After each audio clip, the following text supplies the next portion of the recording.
Aquarius, welcome to your 2019 reading. If it resonates, please consider a personal reading. My rates and info are below. Just send me an email. Shows my email. Send me an email and we can set that up.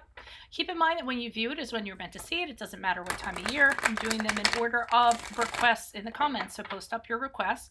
First portion of this reading will be the textbook definition of your sun moon sign, so please refer to the source I credited below. I'll lay out the main cards. We'll take a quick look at your 2019. Second portion of this will be the link below to the Vimeo reading, where you'll have a deeper interpretation of the cards along with clarifiers. It ends up being about a 10-minute video. I will divide the year up into 4 quadrants. Other things to mention, I'm on the Instant Go app, so if you need a quick answer to a quick question, look for me on there. I'm uploading my weekly quickies on Facebook and on Instagram. Also, check out my playlist for your 2018 readings to see if they rang true for this year. And then finally, I will be uploading my compatibility readings throughout this year and next year, okay? So Holy Spirit, let's get to your definition, shall we? Sun in Pisces, Moon in Aquarius. The combination of Sun in Pisces and Moon in Aquarius produces crusaders of all sorts. Emotional sensitivity and intuitive perception of Pisces is blended with the friendliness, originality, and independence of Aquarius. People enjoy your company because you're so easygoing, charming, and versatile. A cheerful outlook and the ability to make acquaintances easily usually results in the development of a larger circle of friends. People interest you and you possess what may be termed true humanitarian and philanthropic intentions.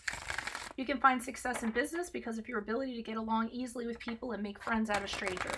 Despite this ease of cooperation, there's a lot of independence in your nature and you dislike the dull and the routine. At times you may experience sudden and perhaps unexplainable changes in mood or feeling. Progressive inclinations and original thought are your greatest assets. You're a dedicated person and that you must come to believe firmly in what you're doing. Once you're completely convinced of the worth or value of a cause or of a product, your talent for persuasive speech and quiet persistence assures success. Conversely, when you are less than fully convinced of the value of a program, you're not nearly so effective. You have a very original way of thinking and acting that combines the intellectual with the emotional. A strong inner imagination blends your feelings with your intellect, keeping you from being either too coldly intellectual or, of course I gotta turn the page here, too emotional. Okay, so Holy Spirit, angels, divine guides, universe, can you please provide your truth, your clarity, your wisdom, and your insight for Pisces, I'm sorry, I'm ready. I just started choking. Pisces, Sun, Moon, and Aquarius. Please, granting the objectivity, read these cards as they're intended to be read and say your messages as you intend them to be said for Pisces, Sun, Aquarius, Moons, 2019. Can you please show us what Pisces, Sun, Aquarius, Moons have in store for them for January, February, March? We have the Five of Wands in reversed. What do they have in store for them for April, May, June? Okay, we have the Ten of Swords in the reversed. July, August, September. Okay, we have the Queen of Wands in reversed. And then October, November, December. What do you see for Pisces, Sun, Aquarius, Moons?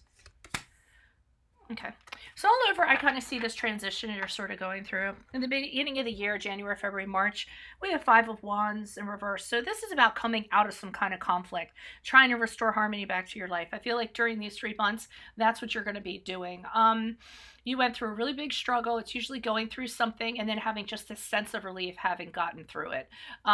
Trying to refocus on your priorities, trying to figure out what you want. And for some of you, you're just avoiding conflict with other people or getting into a similar situation. We move into April, May, June. We have the Ten of Swords in reverse. Again, this is a process. You're coming out of something that you've gone through, okay? The Ten of Swords represents the growth after the struggle, after the trauma, okay? And the thing about the Ten of Swords that I often like is that when you were back here in this situation, when you had to get out of it, some of you thought it was going to be really bad, okay? And that's one of the reasons why you probably avoided it. You might have avoided it for a while because you thought, well, you know, if I get out of this, these are going to be the repercussions, or if I get out of this, this is going to happen. But with the Ten of Swords, you get out of it and you kind of look back and say, oh, it really wasn't that bad after all, okay? So this card is really about dealing with that situation, the pain associated with it, healing, recovering, pulling those swords out of your back if somebody betrayed you. here we have the Queen of Wands going into July, August, September. Now, I feel like this is the residual after you went through this situation, because the Queen of Wands can go through tons of emotions. And I feel like you guys will be sorting through tons of emotions in July, August, September, which is really good. Kind of, you know, digging up what is going on with you and addressing them. I mean, you need to feel all those emotions to kind of get them out of your system. So the Queen of Wands, she can be, you know, have a real loss of confidence. Sometimes she can be angry. Sometimes she can be resentful.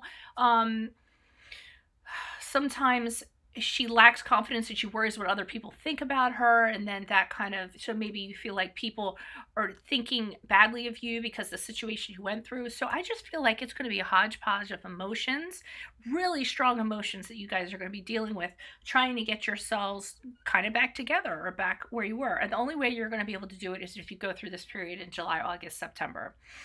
The reward is the Lovers here at the end. So we have the Lovers card, which is the card of Gemini, okay, if that resonates for you. And the Lovers card is about meeting that twin flame, meeting that soulmate, meeting the one, even though I don't really believe in any of those things. But, you know, the idea of that, a person that is really on your level, a person that you've reached your higher ground, the universe has brought them into your life because you're in a healthy place, okay? This could be a close colleague. This could be a romantic relationship. It really is a positive love, a respectful love. You open your heart up to somebody else, and you guys just are at this level that nobody else has. For others of you, October, November, December, you guys are going to be doing some kind of decision. The Lovers can be about decision, deciding. But sometimes this decision can have a like a catch to it, a hidden catch, which is preventing you from making the situation. Okay, so I'm going to go ahead and go into Vimeo and finish this reading, or get into it deeper rather, should I say. Click on the link below, meet me over there. Otherwise, consider a personal reading if this resonated, and I wish you guys the best in 2019. Adios from Veronica Garnett. Bye.